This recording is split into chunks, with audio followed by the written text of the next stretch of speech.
Welcome to the 3-Hour News Show, and now you are watching our signature segment, which is See This Stories. Now, I haven't been feeling good lately, feeling under the weather for a week, actually.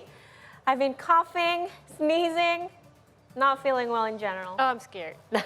Should we be Not worried? COVID, not COVID. Okay, I good. got myself tested. All right. Maybe because the weathers, keeps changing. But speaking of that, Crazy, should we prepare some medicine? I think in this kind of weather, we need to prepare medicine or... Definitely. Yeah? Definitely. Or maybe we can watch this one then. It is our reporter, Laras Ardia, and our VJ Nugrahanto Margo, where they had an interview with Zoey Xinyi, a traditional Chinese medicine food therapist, chef, and registered dietitian from China who is based in New York. Let's check it out. Hello, welcome back to See Today with me, Laras Ardia. And now we're gonna have a conversation with our inspiring guest. She is a nutritionist as well as the traditional Chinese medicine chef, Zoey Xinyi. Hello, Zoey. Hi everyone, thank you for having me here. Thank you so much for joining us. How are you? I'm okay. I'm in Brooklyn, New York. Looks like a sunny day, so I'm pretty good. Yeah, it looks very sunny there. So, Zoey, before I had a conversation with you just now, I just had a quick scroll through your social media, and I'm not very surprised because you are very popular in your social media. You are regularly posting about herbal medicine. Can you please tell us more? What's the story behind that? Yeah, of course. So what I do is centered around traditional Chinese medicine, and it's also a specific branch under Chinese medicine called food therapy. So basically, I use the concept of Chinese medicine in food and diet and use, as you can see, these herbs in my cooking.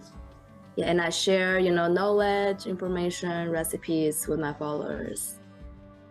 Yeah, because you are regularly share recipes in your short video, and then you're not only chef but also you're a nutritionist. So you're a nutritionist, dietitian, as well as traditional Chinese medicine chef.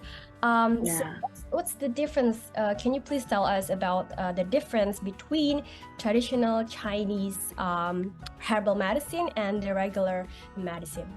Yeah, of course. So besides Chinese medicine, as you said, I'm also a registered dietitian. So that is Western medicine, Western nutrition.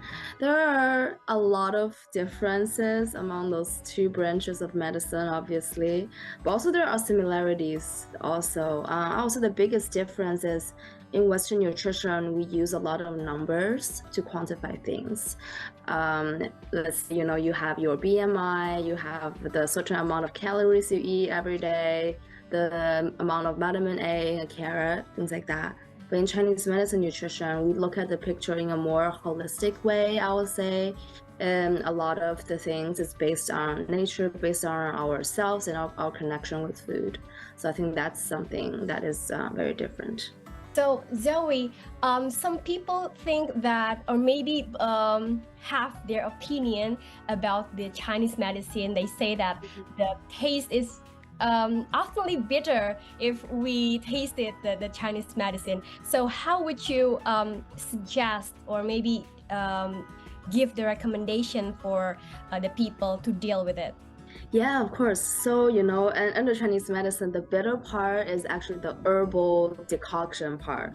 So those are very hardcore medicine that you take only for maybe 2-3 weeks to help certain problems in a stronger way. But what I deal with is food therapy, and it's actually very delicious. Just as, you would drink a tasty smoothie for the nutrients in those vegetables in a Western diet, I would say. So in Chinese medicine, there are also when we use delicious food like bone broth, let's say like sesame paste, things like that to solve or prevent an issue. So it actually tastes really delicious. And there are a lot of herbs that also taste wonderful. Not all of them, are very bitter. For example, goji berry, you probably had it, and let's say longan fruits. It's really popular Southeast Asia as well. So these things are pretty good, and I really hope people can open up their mind and try these delicious part of Chinese medicine too. Yeah, that's really interesting because you are trying to mix between the herbal recipes into like a modern recipes that you can actually taste it differently with a different flavor.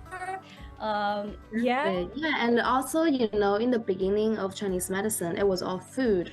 Before the bitter decoction, it was food. That was the first thing how the medicine started because it's easier for people to take and it's more approachable.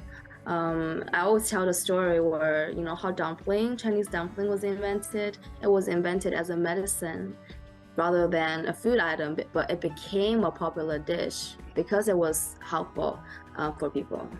Yeah, doctor would hide, warming spices inside of the dumpling to treat cold sores for villagers.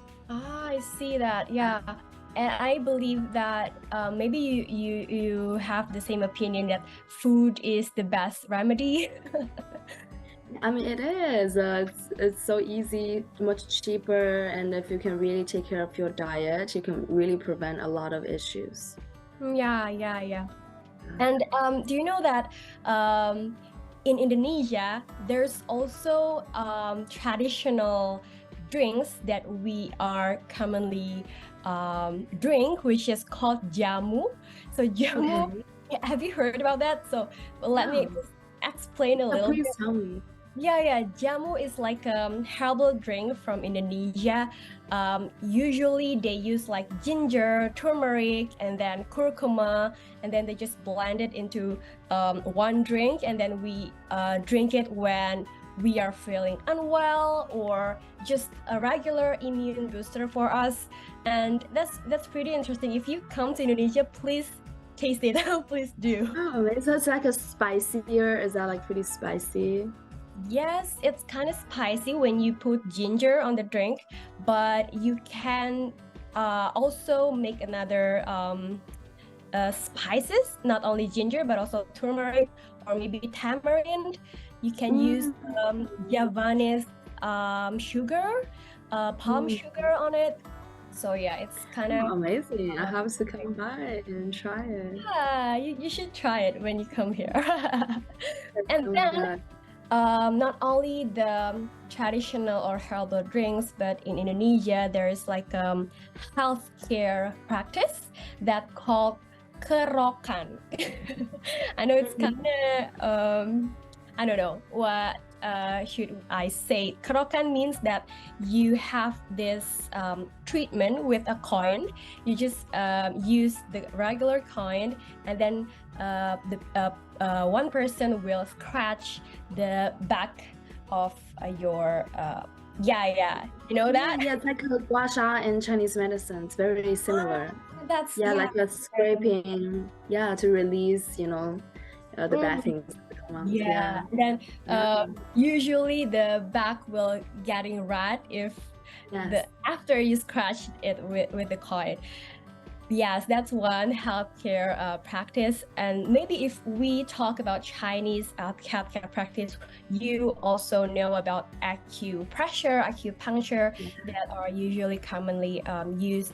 And some people, I believe, they believe that the traditional kind of remedies or traditional kind of healthcare practice is more is better than the regular or the modern ones.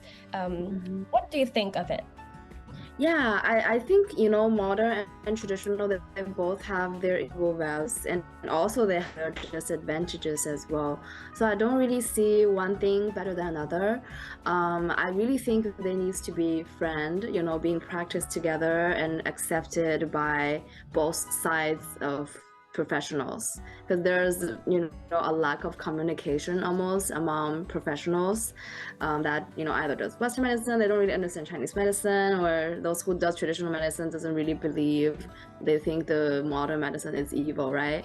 So I really think they need to be friend.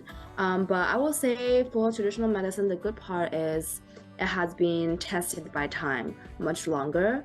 And also it's more holistic, it's much closer to nature, so at least to much less side effects. And so just for example, for Chinese medicine, we do especially well for women's health. We've been treating women for 2000s of years, but in OBGYN, in biomedicine, it has a very short history. There are still a lot of problems that cannot be solved by modern medicine, but can be solved very efficiently in Chinese medicine. But vice versa, a lot of, let's say, surgeries and things like that, TCM just cannot really replace that. So that's my opinion. Yeah, I agree on that. I think each of the practice or remedies can complement each other, if I can say. Yeah. So I see that in the back of your tray, or not only the shelves. Yeah, the shelf. You collect so many herbs. Can you tell us about that? What kind of herbs that you? Wow, that's a lot. Yeah, so I mean these are all culinary herbs, so I cook with them. It's kind of like my pantry, I guess. When I cook, I come here, grab some things. So these are all mostly Chinese medicine herbs. That's good in the bitter medicine, as you mentioned, but also used in foods. So I would grab a combination to make tea or make bone broth. And sometimes I travel and I would kind of buy an herb from another country that I didn't know and put it here as well. Yeah. That's interesting. Can you grab just a little, just one that you can explain? Maybe this one. It's actually honeysuckle. You probably have heard of it. Yeah. So during COVID, in 2020, when COVID just started to pick up, this herb was really popular because traditionally in traditional Chinese medicine, it's used for like what we call plagues. So basically for a pandemic like COVID. And then Western medicine started to study this herb as well and found that it had an antiviral quality. So this is when both medicine, another example of how two of them can go together. And this is a cooling herb. So we drink it more in the summer or when you feel like heated, inflamed. So, oh wow, that's interesting. So how do you process that? You just brew it or how? Yeah, you brew it, you boil it basically.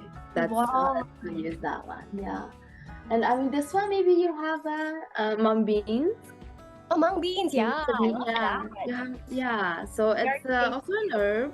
It's used less common in herbal like decoctions, but a lot in food therapy. It's a cooling herb, take out the dampness in the body, and we use it in. You can cook it with rice. You make it into a sweet soup called mung bean soup.